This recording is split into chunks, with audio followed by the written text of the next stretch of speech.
Good afternoon, or good morning, pardon me. I've already made a mistake. Good morning, everyone. I'm joined today and honored to be with the woman to my right who needs no introduction, the Commissioner of the Department of Health, Judy Persicelli. To her right, another familiar face, the state's epidemiologist, Dr. Christina Tan. Thank you both for being here. To my far left, another guy who needs no introduction, the Superintendent of the State Police, Colonel Pat Callahan. And today, to my immediate left, we have the honor to be joined by our state's treasurer, Liz Moyle. We'll get to Liz in a minute, but it's an honor to have you here. And I want to thank Jared Maples for being here, and from the Director of the Office of Homeland Security and Preparedness, and other teammates. Before we get to Liz, we have an announcement. Throughout the past week, we've taken the first few steps on our road back, opening up avenues for our residents to begin to once again enjoy all our state has to offer and to begin the restart and recovery of our economy. And today we're taking another step. I am signing yet another executive order, lifting the limit on outdoor gatherings from 10 persons to 25 individuals. Indoor gatherings remain limited to 10 people. Additionally, this order allows for recreational campgrounds, both public and private, to reopen effective immediately. In both outdoor gatherings and campgrounds, however, social distancing must be adhered to. Organized gatherings, for example, must include clear demarcations for attendees, and we strongly recommend that everyone continue wearing face coverings. So if you were looking forward to gathering with your neighbors for Memorial Day cookout, you may do so long as social distancing and personal responsibility remain the order of the day. With this, the capacity for charter and fishing boats, outdoor batting cages, and driving ranges, among other outdoor recreational businesses, will similarly be increased to 25. We are able to confidently make this decision today because of the hard work that each and every one of you have put in through social distancing to relieve the stresses on our healthcare system. Because you have taken to heart all that we have asked you to do and the faith you have put in us to make the right decisions to safeguard public health, we can take this step together. The metrics from our hospitals that we need to click into place continue to do so, as you can see. Hospitalizations and the numbers of patients in our ICUs and on ventilators, the key indicators we need to see fall, have all fallen dramatically. The progression across the past 2 weeks, again, green balls are good, red balls are not, has been constant. Each green light means a day that the numbers we need to see decrease actually decreased, and even when we did have a red light day, it was often followed by an even bigger green light day. Bless you. And we're seeing this reality across each region of our state. Make no mistake, you all did this. New hospitalizations is something that Judy and Tina and I continue to scrutinize quite closely. Each day brings with it more signs that we are moving closer to being able to enter phase 2 of our restart. But make no mistake, we will continue down this road responsibly and deliberately because we still lead in some indicators, as you can see, in which we would rather not. However, I am proud that we're able to take this step today and to add a little bit more hope and optimism to the unofficial start of summer. Before you ask me, 2 quick caveats. This does not include outdoor dining. We hope to get to outdoor dining sooner than later. And it does not yet include guidance on graduations. I'm hopeful that early week we can offer guidance on outdoor graduations. Now, moving on, as I mentioned, we are joined today and have the honor to have to my left State Treasurer Liz Moyle. Liz and her team recently released their first look into the tremendous impact this emergency is having on our state revenues. And today they are following that with a more comprehensive report, which they are providing to the legislature. We just came from back-to-back very constructive meetings, first with the Senate President and Speaker, Steve Sweeney and Craig Coughlin and their senior folks, and then immediately thereafter with the minority leaders, Senator Tom Kean and Assemblyman John Bramnick and their leaders. And again, those were very good, constructive, frank meetings. It is a stark report, and it lays out the fiscal crisis that looms right around the corner from our public health crisis. I won't steal any of Liz's thunder, and I know she has a short overview to share with us here, and she will conduct a virtual follow-up session with the media this afternoon to dive into the numbers in greater detail. Am I right in saying it's 1:30? 1:30 this afternoon. So you'll forgive us for not getting too deep on the details at this particular gathering, but Liz will do that within the next couple of hours. I have been clear since March that we are facing an unprecedented public health crisis that would soon be followed by a similarly unprecedented fiscal crisis. When Liz makes her announcement later today, the full scope of COVID-19's fiscal impact will come into view. Suffice it to say, the hard choices I predicted are now at our doorstep. Since March, I have also made clear that to bridge this fiscal gap, we desperately need more federal financial assistance. We have not yet received that. We've had some, but not nearly what we're going to need. I had similarly asked the legislature to authorize state borrowing to ensure that we can fund crucial government operations, and I'm grateful, especially for Assembly Speaker Craig Coughlin's support for this proposal and for posting it for a vote on June 4th, but we still do not have this authority, and therefore we cannot rely on these funds. So the numbers you hear today do not include any aspiration, which we hope is sooner than later, for borrowing proceeds or for any federal cash assistance beyond the CARES Act. As I had forecast, today we're forced to begin making some hard decisions. We are doing our best to preserve our most critical investments where we can. For example, we are proposing a $10 million investment in the Department of Health, especially and specifically for our long-term care facilities. As we work toward our new September 30 deadline for enacting a fiscal year 2021 budget, the challenge we face in balancing our wants and needs is going to be enormous. The revenue losses we can already project stemming from our current emergency are drastic.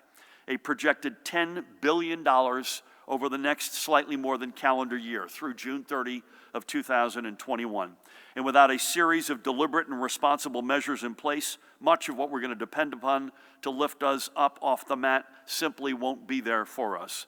We won't be able to support our small businesses. We won't be able to help families get back to par. And all the work that we have done to put our fiscal house back in order with back-to-back record surpluses, the savings we've gleaned in health care, the deposits into our rainy day fund, all of that will be swamped. Certainly, there are things that can help us mitigate some of this crisis. First, we need Washington to step up with significant direct fiscal assistance for states. Every day, it seems, this becomes a more and more bipartisan endeavor. And that's because more and more people in both parties, by the way, are seeing what this support means.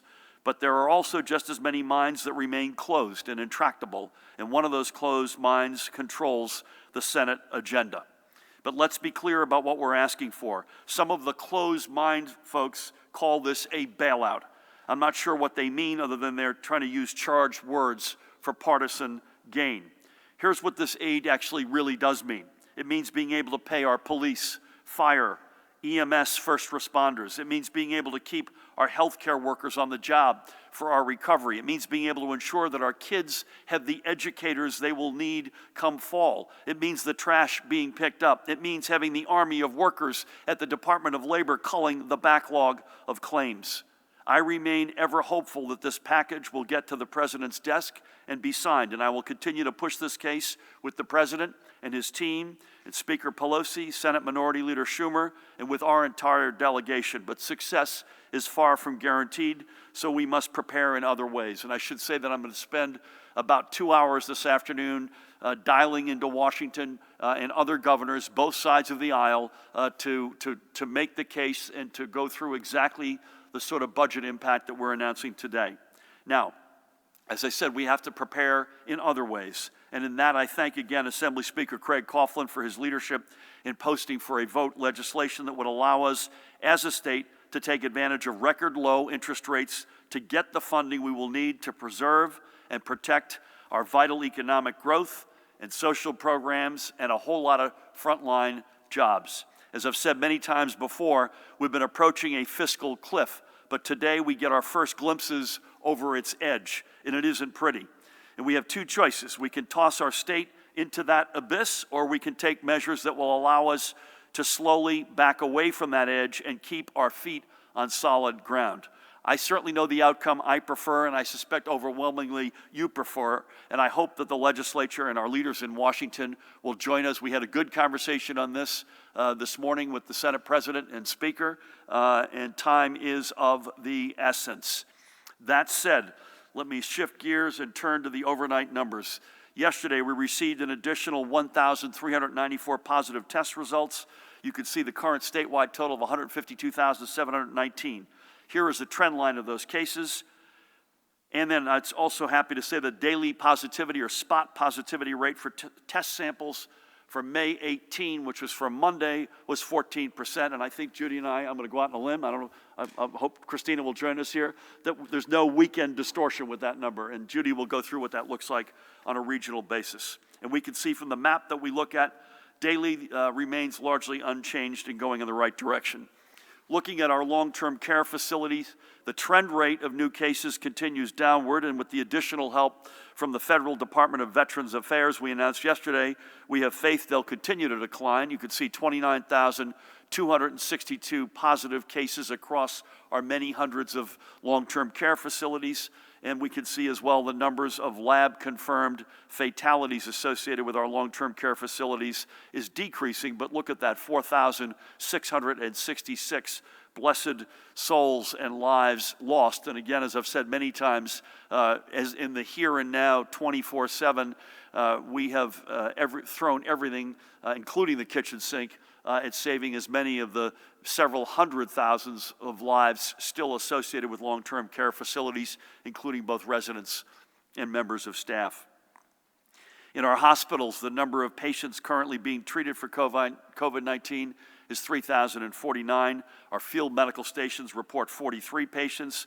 This is a breakdown of hospitalizations across regions. The number of patients reported in either critical or intensive care is now 846. Ventilator use sits at 674. That's, by the way, nearly half of what it was just 2 weeks ago. There were 151 new COVID-19 hospitalizations yesterday, while another 259 live patients left our hospitals.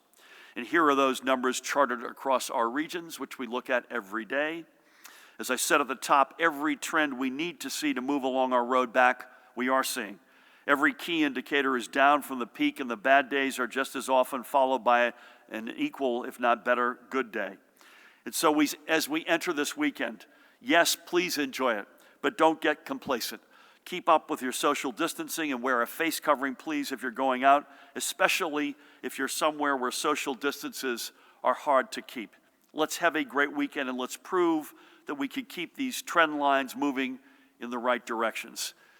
However, as we enter Memorial Day weekend, we must remember those we have lost throughout this crisis, and we need to add to their numbers another 146 blessed lives lost of our New Jersey family. Our statewide total stands at an almost unfathomable 10,985. It's extraordinary. Let's, as we do every day, let's think about a few of those we have lost. First up, we remember Anthony and Elizabeth Giorgiani. They were, by the way, better known as Rocky and Betsy. What a great couple, look at them. And they were married for over 61 years.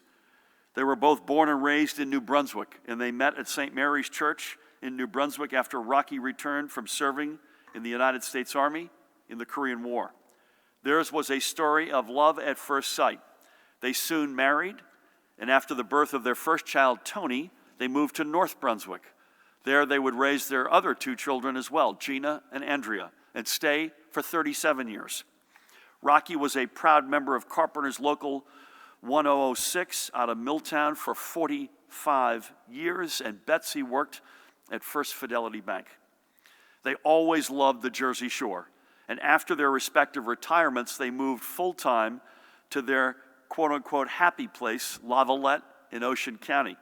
Their family was always welcome down the shore, their children and their spouses, and especially their 4 granddaughters, Elena, Avery, Annabella, and Arden.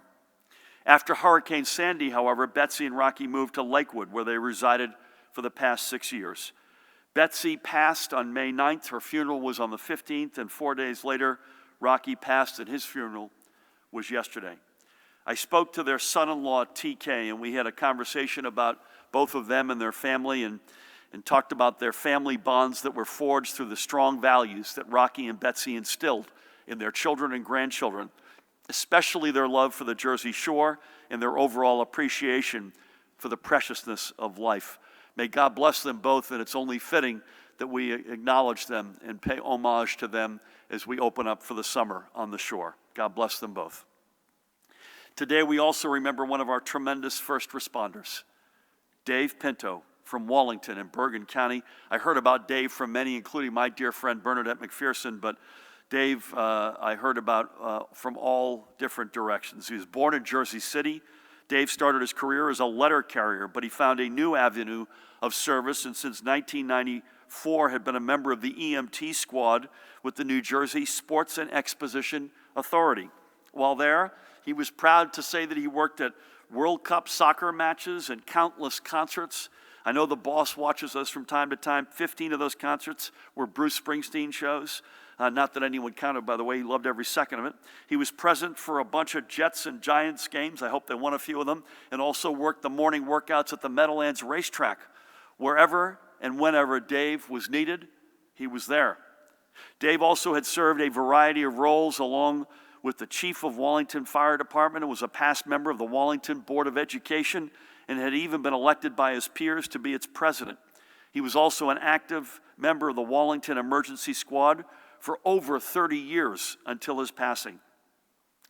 Dave leaves behind his high school sweetheart and wife, Barbara, as well as daughter Nicole and son David and one grandson, and he also leaves countless friends and colleagues. I spoke with Barbara, Nicole, and David yesterday, and it was a moving conversation about an incredible guy. Dave was just 70 years old. We thank Dave for his career of service, and we keep him and his family in our thoughts. God bless you, pal, and God rest your soul. 3 more among the thousands of lives cut short by COVID-19 across our state. This is our family. We all mourn with those left behind. And this weekend, let's take a moment to say a prayer for them as we remember our fallen military heroes especially. Switching gears, we just got word that my request for an extension of the FEMA testing sites in both Bergen Community College and the PNC Arts Bank Center has been accepted and extended till the end of June, which is a big deal. This otherwise was only going to be to the end of May. That's huge, and also there is an acknowledgement that the capacity of testing in each of those sites will also be raised. So that's really, really good news on the testing front. We've got a quick announcement from the Office of the Secretary of Higher Education, Dr. Zacchaeus Smith-Ellis. Our public colleges and universities will be dividing up a total of $68.8 million in federal CARES Act funds to help them cover more of the expenses they have incurred in their efforts to continue providing educational services to their students. Specifically, this funding is coming from the Governor's Emergency Education Relief Fund, which provided us with a flexible emergency block grant. And working with Dr. Smith-Ellis and her team, we are developing a formula to ensure this funding is equitably allocated among our public institutions of higher education. And it must be noted that this funding comes on top of the nearly $310 million in federal support we are delivering to our elementary and secondary schools to help them weather this emergency. So I am proud that we can now better support our colleges and universities as well. Now, before I turn things over to Liz, I want to close with a note about the weekend before us. It's at this point that I usually give a shout out to an individual or community-based group making a real difference in our communities. But today I want to give a much broader collective shout out to all of the women and men who have served our nation in our armed forces in times of war and in times of peace, and through them to all the New Jerseyans who died while in service to our nation. There will be more muted commemorations at cemeteries across our state, and the graves of our honored dead will be, as they of right should be, decorated with flags. On Monday morning, I will join with Adjutant General Brigadier General Jamal Beal and others for a small commemoration at the Brigadier General William C. Doyle Memorial Cemetery in Wrightstown, as I do every year. And another special commemoration will be aboard the Battleship New Jersey, where a virtual celebration via Facebook, by the way, will honor the 77th anniversary of its commissioning. There should be absolutely zero irony in the fact that the most decorated naval vessel in our nation's history a battleship dedicated, and I quote, to the preservation of peace in our hemisphere, bears the name of our home state. Like our people, New Jersey, the New Jersey is strong and tough, battle-tested, and always answered the call of service to defend our nation's values and to promote the cause of peace. So to every honored veteran across our state, we thank you for your service to our nation and for living the highest values of patriotism. And through you, we remember your brothers and sisters in arms who are no longer with us. Let us never forget all who gave their full measure on the battlefields, on the seas, and in the air, so that the ideals of our nation could be a beacon of hope for all the world. And so as I close today, may God bless you all. May God bless all who served. And may God continue to bless the great state of New Jersey and the United States of America. With that, please help me welcome the treasurer of this great state, a great leader in her own right, Treasurer Liz Moyle. Thanks, Governor, and thank you for having me here today. Just like everyone at home, all of us at Treasury have appreciated these daily briefings, and we're very grateful for your steady leadership and the hard work of everybody here at the table every day. So thank you all. As we're all aware, COVID-19 has created a public health crisis not seen since the Spanish flu over a century ago. But it's also created a global economic crisis that the world has not seen since the Great Depression. That's what we at Treasury have been dealing with behind the scenes for several months now. New Jersey is not alone. States across the country are facing similar fiscal challenges that seemed inconceivable just a few short months ago. And, as we know all too well now, times of serious trial only increase the need for effective governmental services. For Treasury, our primary goal from day one has been to ensure, first and foremost, that the people of New Jersey have the resources and support they need to address this brutal public health crisis. At the same time, however, we have been working nonstop to address the related fiscal crisis that has grown to unprecedented proportions. And I know I don't have to tell New Jerseyans this, but it has not been easy. Our challenges, like yours, are real, and quite frankly, they're like nothing most of us have ever witnessed before. There isn't going to be one easy solution. We will need a multifaceted approach, and it's going to require some tough decisions. Like many taxpayers, we, as a state, had been living paycheck to paycheck for far too long. Under the governor's leadership, we had really started to make great strides over the last 2 years to improve our fiscal condition, doing it the way most families do, shoring up our savings, paying our bills, and investing wisely. We made record payments into the pension system to decrease our liability. We boosted our savings by increasing our surplus significantly and making our first rainy day fund deposit in a decade. And we were making serious investments in areas that had been starved for resources, public education and New Jersey Transit chief among them. And then COVID came along. The global pandemic it has sparked has halted this progress in its tracks. Our economic analysts, like analysts around the country, have been working around the clock ever since to try and gauge the short and long-term impact of this crisis. Based on a wide variety of economic assumptions, we are now potentially in New Jersey facing a shortfall of nearly $10 billion through the end of fiscal year 2021 next June. $10 billion. That is a jaw-dropping figure. And while there are many moving parts, what is clear is that a decline of this magnitude would be worse than the Great Recession. When it comes to the sales tax, for example, which has obviously been impacted by business closures, we are forecasting a 33% decline in collections from May through July over the same period last year. For context, the worst sales tax month during the Great Recession in 2008-09 saw a decline of 18.4%.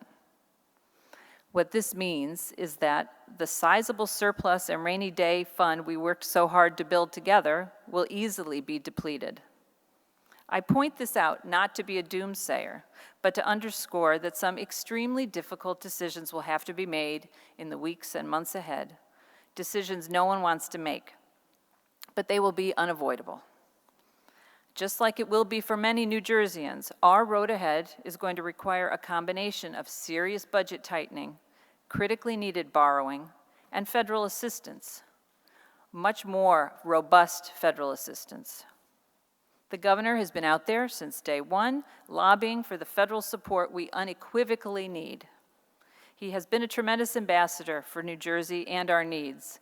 One would even think you might have done this for a living before at some point. The budget report we will be releasing a little later today is designed to serve as a roadmap to help New Jersey begin to navigate what is essentially uncharted territory. It's marked by hard choices. Some we've already made, and some we are proposing to make. As soon as this crisis began to unfold, we placed roughly $1 billion of appropriations into reserve. We issued a statewide hiring freeze, except for crucial COVID-related needs. And we put more than $500 million in other planned spending for this fiscal year on hold. We are also proposing to deappropriate approximately $1.32 billion, which was not an easy choice because it included many priorities shared by everyone. And additional balances will be retained in reserve until we see how the current fiscal year pans out. As the governor said, I'll go into greater detail during our virtual press conference later this afternoon, but essentially it will outline the administration's proposed path through the extended fiscal year, which will now end 3 months later than normal on September 30th. Our hope is that by then, we'll have a better handle on what federal assistance we can anticipate receiving. And we'll also have a better handle on how our state revenue situation is looking, since we extended the tax filing deadline from April 15th to July 15th to help provide some relief for taxpayers. The report we're releasing today also recognizes the significant challenges that lie ahead in the development and passage of the next budget for fiscal year 21. But I have no doubt we'll get through this, like we have many times before. Like the governor says, we're certainly not going to be spiking any footballs anytime soon. But as he's also fond of saying, we'll get through this together. At the end of the day, I have no doubt we'll position New Jersey firmly on the road to recovery. Thank you. Liz, thank you for your extraordinary leadership in both peace and at war.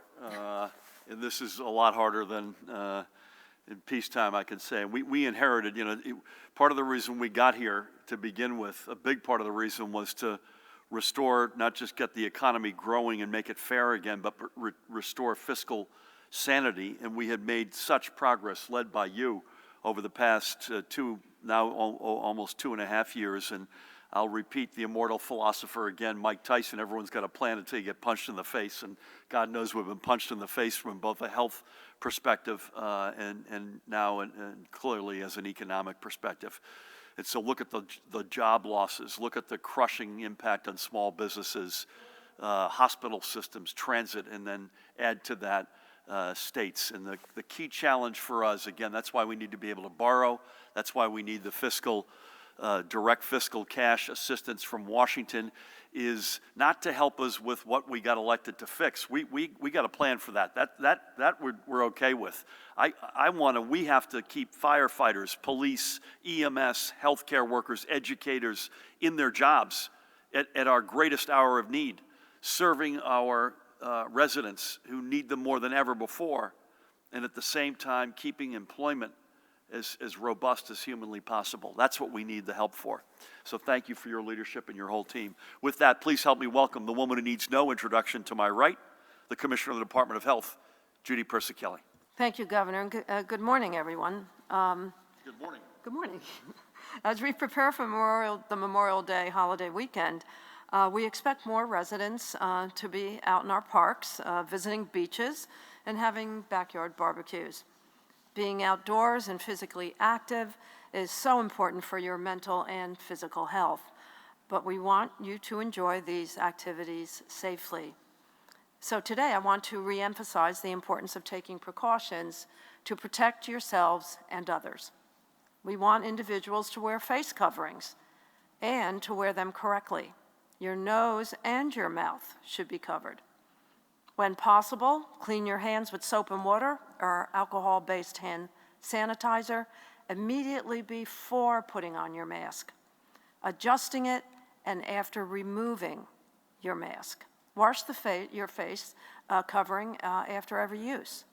And remember, face coverings do not replace social distancing. They are protecting you from me. Practice social distancing as you enjoy outdoor activities. Stay at least 6 feet apart. Bring and frequently use hand sanitizer with at least 60% alcohol. Avoid gathering with others outside of your household. Don't visit crowded outdoor spaces where you cannot appropriately distance from others. Don't use the playground or participate in organized sports or congregate with others. And of course, if you feel sick, please stay home.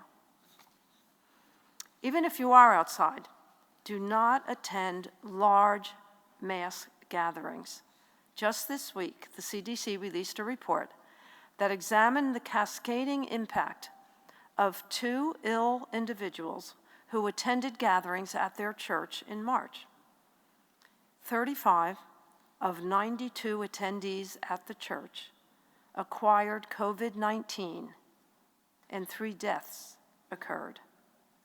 Subsequently, through contact tracing, contact with church cases led to 26 additional cases being confirmed, including 1 death in the community. So, from just 2 individuals spreading the virus, 61 cases of confirmed COVID-19 were found, and 4 deaths resulted. This report emphasizes that large gatherings pose a significant risk for the transmission of the virus. For my daily report, last evening, as the governor shared, our hospitals reported 3,017 hospitalizations with 846 individuals in critical care, and 80% of them are on ventilators. Today, I am reporting a total, like yesterday, of 19 cases of multi-system inflammatory syndrome in children. There are no new deaths reported. I should not say new deaths, there are no deaths reported. And the ages of the children affected are 1 to 18. 14 of the 19 have tested positive for COVID-19. The governor reviewed the new cases and deaths reported today. In terms of deaths, the breakdown of deaths by race and ethnicity is as follows: white, 53.3, black, 18.5, Hispanic, 19.4, Asian, 5.5, and other, 3.4. The state's veteran homes report similar to yesterday, 381 residents testing positive, a total of 143 deaths, no new deaths today. And at our state psychiatric hospitals, again, similar to yesterday, with a census of 1,240, 210 patients have tested positive, and there have been a total of 13 patient deaths, no new deaths today. As of May 18th, New Jersey overall percent positivity is 14%, 12% in the north, 13% in the central part of the state, and 24% in the south. So that concludes my daily statistical report. Enjoy your holiday weekend safely. Judy, thank you for that and for everything. I mentioned this in passing, positivity rate. I just make 2 quick comments. Number 1, I don't know that this is going to ever be proven, but the weekend gives us some distortions, would be my theory of the case. And secondly, note that the number is higher in the south, and that is consistent with what we've been saying now for weeks in terms of the migration. And if you look at the hospitalizations today by region, you get another read on that. So thank you for all of the above. Please help me welcome the Superintendent of the State Police with updates on compliance and other matters. Another great leader, Pat Callahan. Thank you, Governor. Good morning, everybody. With regards to the compliance issues overnight, in Teaneck, a car wash owner was cited for having open and operating the car wash. In Hillsborough, gym owner was cited for EO violation for being open. In Hoboken, a pizzeria owner was cited for having both indoor and outdoor dining underway, refused to close when warned. In Clifton, a hair salon and nail spa owner was charged with an EO violation. In Rawway, a large crowd had gathered and failed to disperse. One subject at that gathering was cited for an EO violation. And in Gloucester Township, police responded to a dispute between a father and son. The father was subsequently placed under arrest, charged with resisting, and during the arrest, kicked officers and coughed on them, claiming they had COVID-19. And just real quickly, Governor, if I may, one, because she's here, the state treasurer, your team at OMB, at Purchase and Property, at Division of Property Management and Construction, we could not have built out those hospitals and those sites. We could not have gotten PPE and ventilators without that collective effort from all entities in Treasury. And I just certainly just wanted to, since you're sitting to my right, thank you for that, in addition to our county OEM coordinators who just continue to go above and beyond with things that we were asking them to do that none of us had ever thought we'd need to plan for, from PPE to test sites to assessing what mitigation efforts we're going to put in place for, God forbid, this comes back in the fall. So I just wanted to thank both Liz and the county OEM coordinators. Amen to that. And Liz, Pat, thank you for your leadership. I'll come back to compliance in a second, but when Liz and I first met, Liz was a senior executive in Mercer County, in her home county, which it continues to be, was the head of the political party here, one of the parties, and then became a member of the Assembly, and now treasurer. And it's just an extraordinary professional and personal life story. And I want to echo Pat's thanks, Liz, to you and your team at this hour of great need. Compliance, again, overwhelmingly, people are doing the right things. Again, to repeat what I said earlier, we're not opening up dining, either outdoors or indoors. So please don't mistake what I've said about increasing the allowed gatherings to 25 persons. I hope to get to outdoor dining sooner than later, but we're not there yet. And secondly, we continue to say that the hope for those who want to have some sort of an outdoor, properly socially distant graduation ceremony, your hope is well placed, and I hope that we can have some guidance for you early midweek. We want to get this right, obviously, because this would be a big gathering and it has to be done right. And I echo what Judy said, this super spreader notion, and Christina may comment on this at some point as well. A big piece yesterday in one of the national newspapers that not only are the big gatherings indoors in particular and in close proximity challenging, but that the impact that the virus has on individuals from those gatherings is much more consequential, much more difficult than just getting it in a sort of passing way. So please, folks, we're not doing this for any reason other than to keep as many people healthy and alive as possible. So again, Pat, thank you for that report. Let's start over here if we could, and we're going to go quickly just because we got a lot of folks who want to get away here. Please. Good afternoon, everybody. Governor, two quick questions. Could you explain what a furlough decision would mean for the state workers? What does that involve them to do? And the other question is, and I know you're tired of hearing about this, but the gym owners in Belmar, obviously they were closed yesterday, Judy, because you signed the order to close them down, but they reopened again this morning. So where do you go from here with those people that continue to defy the order? Yeah, I mean, on the gym owners, I would just, I'm not going to comment about the specific of it, and you'll forgive me for that because I'm sure there's going to be all sorts of noise around that, including legal, at least that's what they've said. Let me say two things, though, unequivocally. Overwhelmingly, gym operators are doing the right thing. In fact, they've been, even the ones who want to open, a lot of them have been coming to us with what we think are very responsible plans to say, listen, how do you guys feel about this? And so I want to say that overwhelmingly there's compliance. And secondly, we're not there yet. I mean, this is, what good does it do us to say that we're not opening gyms unless we've got a good reason? And we just heard from Judy, if you're indoors, you don't have ventilation, you're in close proximity, you're sedentary and or you're sweating and spitting and breathing heavily, it's a petri dish. So it's not just for, there's no reason otherwise that we wouldn't want to do this. We don't want to, I want people to go out, Judy wants them to go out and get the mental health that they deserve, the physical health they deserve.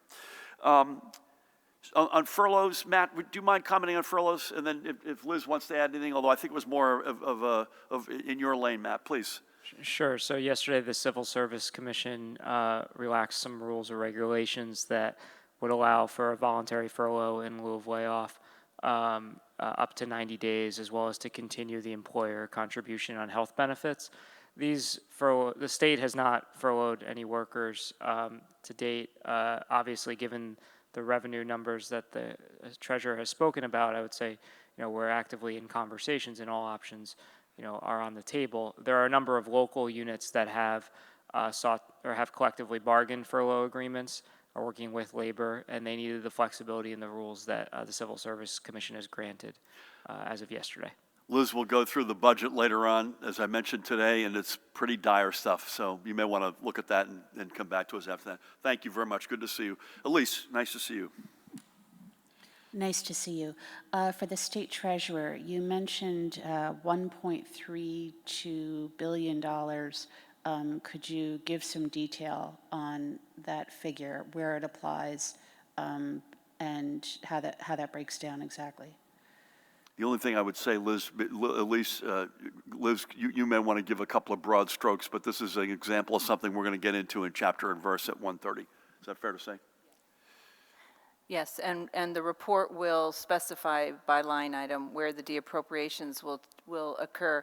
I'll just say, for purposes of this discussion, that the majority of them will be on the reserve list, are currently on the $1 billion in reserve lists that OMB has,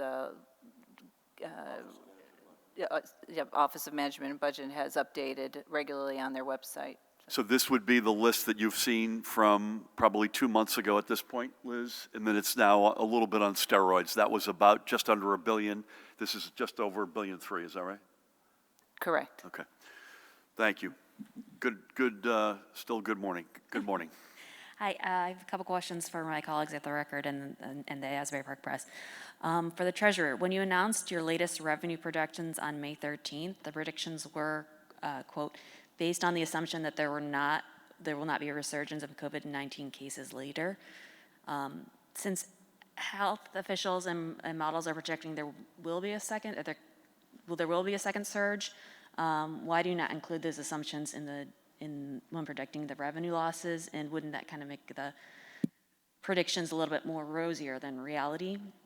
For the governor, in the light of the financial crisis that the state faces, can you say how likely it will be for New Jersey to provide some sort of financial assistance for undocumented immigrants who file state income taxes, which is something immigration advocates and Democratic lawmakers are pushing for?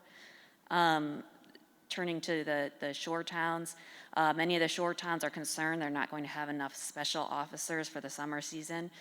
For example, that was why Point Pleasant Beach said they cannot open Jenkinson's Boardwalk because they don't have enough officers to patrol. Is there any update you have on reopening the police academies?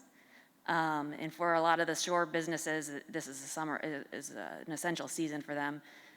What kind of timing are you looking at for reopening arcades, rides, and the boardwalk shops? Okay. And then one last one. One last one quickly. Are you planning to visit the boardwalk or the beaches this weekend? That's a good one. You ended on a nice note. I'll say a few things, and then maybe Liz and Pat may want to weigh in.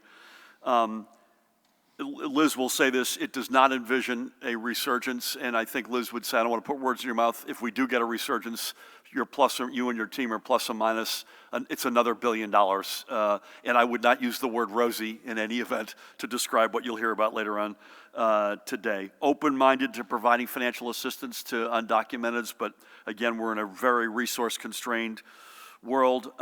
We had a meeting, as I promised yesterday, Director Maples, Colonel Callahan, the Attorney General, Matt, George Helmy, myself, Jen Davenport, number 2 at in the Justice Department, talking about preparedness for Memorial Day weekend. And this topic not just came up yesterday, but it's come up whether or not the shore towns have enough folks to be able to put at the point of attack. I know Point Pleasant is one example of a town that has said they're not sure they've got the resources they need. I'll let Pat and or Jared weigh in. Nothing new to report on arcades or shops.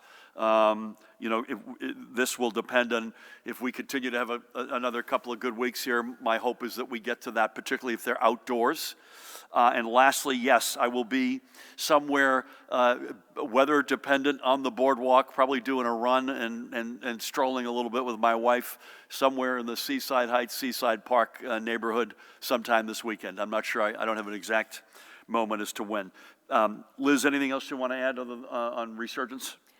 No, other than our Office of Revenue and Economic Analysis has taken a look at sort of modeling out what we would expect if there was a fall resurgence. And as the governor mentioned, it's roughly another additional $1 billion hit to our revenues. That will appear as in the report that will be issued this afternoon. It's very difficult, though, to budget based on sort of supposing that there's a resurgence. Modeling this revenue forecast is difficult in the best of circumstances because we just really have no precedent for this. But if we are letting the legislature know that in the event that happens, we could expect a worse outcome to the tune of about $1 billion. We have not modeled yet what, some epidemiologists are predicting sort of a flow, a ebb and flow of the virus. That is something we have not modeled out yet, but that is something else to take into consideration. And on the other side of the coin, we haven't modeled in either a valid therapeutic or a vaccine either, which would swing us to a different, more positive place. Pat, any quick comment on shore, particularly summer surge staffing, and any advice you've got for folks out there in terms of trying to figure out whether it's safe to get back and get on the beach? Sure, Gov. The Attorney General and I were actually on a call this morning with 800 law enforcement officers, a lot of chiefs from around the state.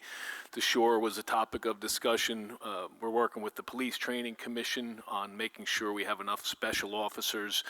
That's starting to shake loose right now, in addition to our own state police class. So we think we'll be well positioned with staff throughout the summer to support the shore towns. Again, Mother Nature is not, as I said yesterday, I'm normally overwhelmingly, and I hope it's 85, sunny, and low humidity. It's going to be none of that this weekend. And so I'm not happy to say that by any means. I'd prefer it to be otherwise. But in this extraordinary moment, it probably gives us, almost certainly gives us, an opportunity to creep into the summer a little bit more gradually than it otherwise would have. Do you have anything, sir? No, I don't. You good? Okay. Give us 1 sec. Matt, how are you? Don't pull a hamstring coming across the room there. Okay, Morning, Governor. thank you. I have a few from my colleagues at NJ Spotlight and NJTV. Have you gotten updated outbreak plans at this point from all the long-term care facilities, and can you update us on how many staff and residents have been tested so far? And we were told that Bergen County mayors have been asking for state oversight as early as March. Was the state slow to respond here? Separate topic, what are the percentages of testing for COVID in various group settings, long-term care, psychiatric, developmental centers, and prisons, and how does that compare to the general population? And how many correction staff have died from COVID, and why is the state not reporting this number while you're reporting deaths among staff at developmental centers, psychiatric hospitals, nursing homes, et cetera? And then on one more on Last taxes. one, please. Very simply on the budget, should residents prepare for tax increases?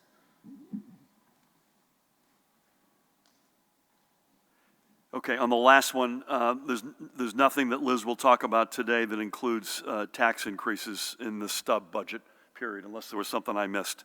That's obviously not, we're commenting about between today and September 30. Beyond that is not. I'll let Judy come back with this. We've given you in chapter and verse the approach to long-term care facilities. So with all due respect to the question about folks were asking, everyone was asking. This was World War III, and we've gone through, I think, a very comprehensive, particularly yesterday, set of steps that we took right from the get-go. I think Judy's first directive was on March 6th. And again, there are operators, remember, a big part of this reality are operators who operate some number of these over many hundreds of different locations. So update, Judy, we've got update on the outbreak. That was in long-term care. I missed the first question. In various, I'll check real quick, sorry. It was long-term care, psychiatric hospitals, developmental centers and prisons, and just how that compares to the general population. Okay. Judy? Yeah, I don't have comparisons to the general population. You want outbreaks in psychiatric and, I mean, if you. I mean, we show the positives every day, and we Yeah. show the fatalities every day from long-term care facilities. What more did you want? I would just say this, Judy, tell me if you disagree with this. First of all, we show the number of positives every day. Right. I don't know that we have the positivity rate for long-term care. We have it for the state. We show the number of fatalities. We also showed, again, the other day, the hierarchy of where the testing, the order of the testing, and the vulnerable communities, including long-term care, are in the most important category, first category.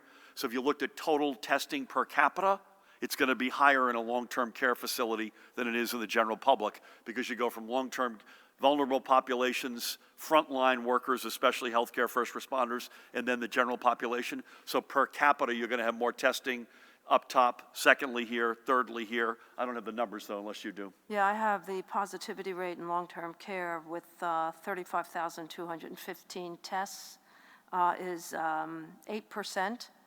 And the retest of 4,179 individuals who originally tested negative were retested within 3 to 7 days, and that percent positivity was 10%. So lower than what we're reporting in the general population at this point. Please, God, it stays that way. Yeah. And then can we get back, you asked about correction staff fatalities, unless you have that. I don't have that with We'll me. come back to you on that, is that all right? Okay, thank you. Troy, good morning still. Yes, good morning, Governor. Some recall committees were formed here in Trenton. Would you sign an executive order allowing for the electronic collection of signatures for their recall petitions, or will they have to collect those signatures in person?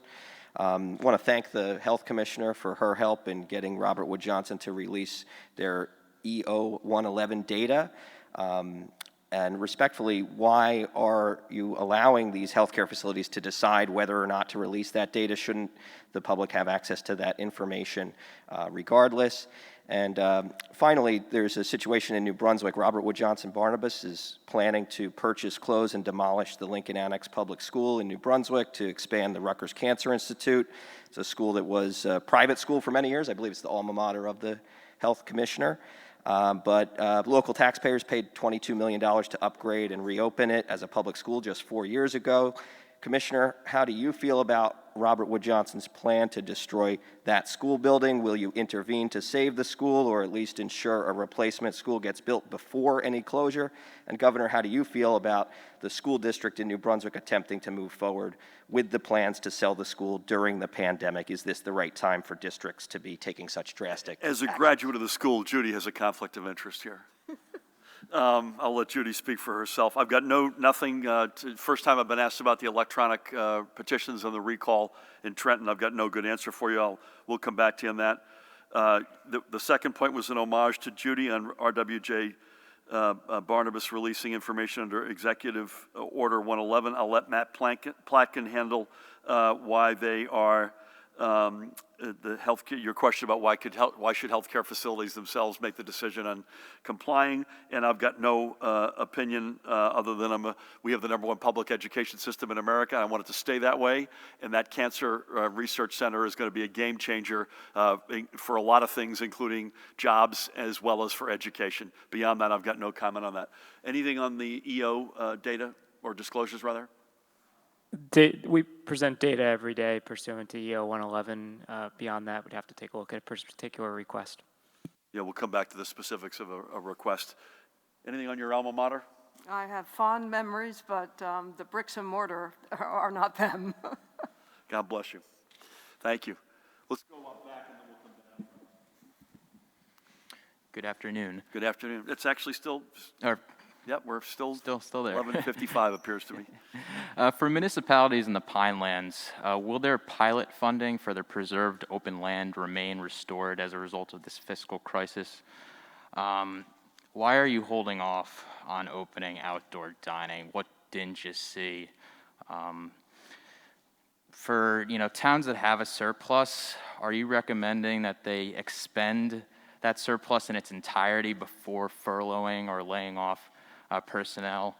And my fourth question is in regards to the significant sales tax loss. How much of the overall revenue pie is that? You said I think 33% was the decline, but how much is the overall loss in revenue? Okay, so municipalities in the Pinelands, and whether or not the pilot money is impacted by the budget, I'm going to defer to Liz's briefing later on, if that's okay with you. We're holding off on outdoor dining because of the fact that it is, while it's outdoors, you're in close proximity and you're sedentary by definition, right? You're sitting, having dinner. We want to make sure we get that right. I hope we're sooner than later on that, but we're not there yet. Surplus in towns, should they spend them before they furlough? That's a decision that is going to be subject to the very specifics of a given town. I mean, surpluses we hold dear at the state level, and I think any municipality that has one likely also holds it dear, but at the same time, if they're faced with some really tough decisions here in terms of doing that versus laying people off, furlough or otherwise, it's yet another reason why we need to borrow, we need federal cash assistance, and that goes right to addressing that particular point. Liz, $2.7 billion hit on revenues between now and June 30th. By the way, none of this is about expenses, right? We're still talking about revenues. Expenses battling COVID are going up by the day and as a result, but let's stay on revenues. $2.7 billion between now and September 30, and then another $7.2 billion between October 1 and next June 30. How much of that in each of those cases, dollar-wise, is sales tax? Do you have that? Yeah, is that the total, that's when you asked for the overall figure, you were talking about just sales tax overall decline? Yep, the sales tax for FY20 is predicted to decline by $1.131 billion, less than the GBM forecast in February. Budget message, Sorry, right? That yep. was as of late February? Right, February 25th. So that's a 10.9% decline for fiscal year 2020. And then for fiscal year 2021, revenues for sales tax are expected to be $1.528 billion, or 14.2% lower than the governor's budget message in February. So can I tack on to that, if I may? So you'd add 1.13 to 1.5, you get 2.6 and change, and that's out of a total of about 9.9 billion. Thank you. Brent. Does yesterday's announcement on furloughs come in lieu of Steve Sweeney's furlough plan? Do you plan to veto that now? People who buy cars from private individuals can't register online and need to drive to get to work. What alternatives are you thinking of? Can the state have licensed driving instructors give road tests to new drivers, report the results to the state, and remotely issue a temporary license to reduce the backlog? The CDC said there's evidence the virus may not spread as much as once thought on surfaces. Does that mean things like playgrounds might reopen soon? And with beaches opening, what is the guidance from people from separate families who want to share a house? Are they not allowed to, I'm going to ask Matt to address a number of these, but Judy and Tina, before I do, I read the same guidance Brent is asking about, that they're reassessing how long this virus lives on a surface. I would think that, to Brent's question, that again, if it's an outdoor surface, that's something we're likely going to get to sooner than we would to an indoor surface. But any reaction to that guidance? Yeah, right now the evidence suggests that contaminated surfaces aren't really the main mode of transmission. However, it doesn't mean that you still shouldn't be cleaning the surfaces, shouldn't be disinfecting the surfaces as well. So all those other infection control measures still need to be implemented, even if the mechanism of transmission might not be as viable. I got a lot of grief for using the phrase bubbles a few days ago, but that's a increasingly commonly used phrase where you're cohabitating with family, overwhelmingly most likely, and or some folks you've just been in a similar system with over a period of time. And there's a challenge. I'm not a health expert, as you likely know by now, but when you start crossing these bubbles with each other, it's a step where you take more risk. And so I would just say, go into that with your eyes open. This is your last question. And even if you're under the same roof, if you've not been with that other person, or you've got different groups, adhere to the limits of congregation that we're raising as of today. But I would keep your distance. That's a personal opinion. I would not be sitting side by side tightly indoors with someone you have not been hanging around with yet. Do you disagree, or you good with that? Okay. There's no strict other than the total numbers. Matt, you got furloughs in the Senate President's bill, private car sales, and I'm not sure I understood your driver's road test. Hold on. It's because people can't go to DMVs to get their driver's license. I guess this goes back to teenagers driving. This is from a colleague, so I'm not quite sure. Can the state have licensed driving instructors give road tests to new drivers, report the results back to the state, and remotely issue a temporary... I understand the question now. The answer is no. The other two were private car sales and furloughs. Yeah, on private car sales, we'll have to have MVC get back to you, Brent. On furloughs, I think I said earlier what yesterday's actions meant, and I'll defer comment on the Senate President's bill until the governor's ready to take action. Just on the shared houses, as long as it's not their primary residence, as in people aren't all living together on a permanent basis, there's the 10-person limit indoors still applies. Obviously, towns themselves still have the authority to make determinations as to whether they want to allow short-term rentals, and some have and some have not. I made yet another mistake. By the way, it is now officially afternoon, but secondly, the indoor restriction remains at 10, and I should have said that. What we lifted today is outdoors. Yeah, but I think that you got to be smart. You got to use common sense. I think this is going to be a challenge for everybody as we further open. How do you responsibly, and by the way, let's remember, we've said this from the get-go, most importantly, the most vulnerable among us, seniors, comorbidities, intensely congregated persons, communities that are most vulnerable, communities of color, quite clearly. I mean, there's going to be certain density is something we've got to be careful, and we've got to be careful cross-generational. It's one of the biggest challenges you all have asked about education and what's our game plan look like. It's one of the toughest nuts to crack between Judy and the Department of Education and their teams as to what does that look like. Daniel, you get to close us out. Hi, Governor. These are all budget questions. When you say that with there might not be any tax increases through September 30th, but that beyond that could be different, are you saying there might be increases in FY21? The $10 billion is certainly a sizable chunk, but it seems quite different from the $30 billion that you had mentioned in the past. Why the discrepancy? Do you expect the drop in the gas tax could mean the rate will have to increase this summer? Say that about the gas tax, sorry? Do you expect that the drop in the gas tax, gas consumption would mean the rate would go up this summer? And do you expect the state's credit rating could go down that the state's credit rating could go down? Could go down because of the borrowing for the Federal Reserve? So I'll give you some quick thoughts, and then Liz can come in behind me. We're not here today, and Liz is briefing through September 30th, other than projecting revenue loss for the period between October 1 and June 30. I'm not opining one way or the other on what our solutions are going to be, other than we need federal cash and we need to be able to borrow. Today, we're here to talk about between now, in terms of a full budget, between now and September 30th, and then at some point down the road, we'll talk about October 1 to June 30th.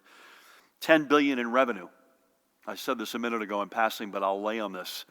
$10 billion in revenue changes. That does not include a dramatic amount of expenditure, PPE, medications, ventilators, beds. Dealing with this crisis is a whole lot more beyond the $10 billion shift in revenues. And by the way, that's only through June 30th of next year. I'm good. I'm still going to answer you here. Thank you. Liz makes the decision on gas tax in August. Last I checked, it's May. We'll come back to you in August on that one. And we've been in touch with the rating agencies. Liz and her team have an outstanding relationships with them, and it's too early to tell. But we want to make sure, for instance, before we go live today with what we're going live with in terms of a proposed stub period budget, that again, Liz will give you more detail at 1:30. We absolutely, as a courtesy, give them a heads up, at least in the general parameters of what that will look like, and we'll have follow-up discussions with them. I can't speak for them, but I will say this, decades from now, if we borrow money, and please God, we need to, and we look back on whether or not this was a good time to borrow money in terms of interest rates, and were the use of proceeds prudent, the answer will be a resounding yes to both. Liz, do you want to add anything to that?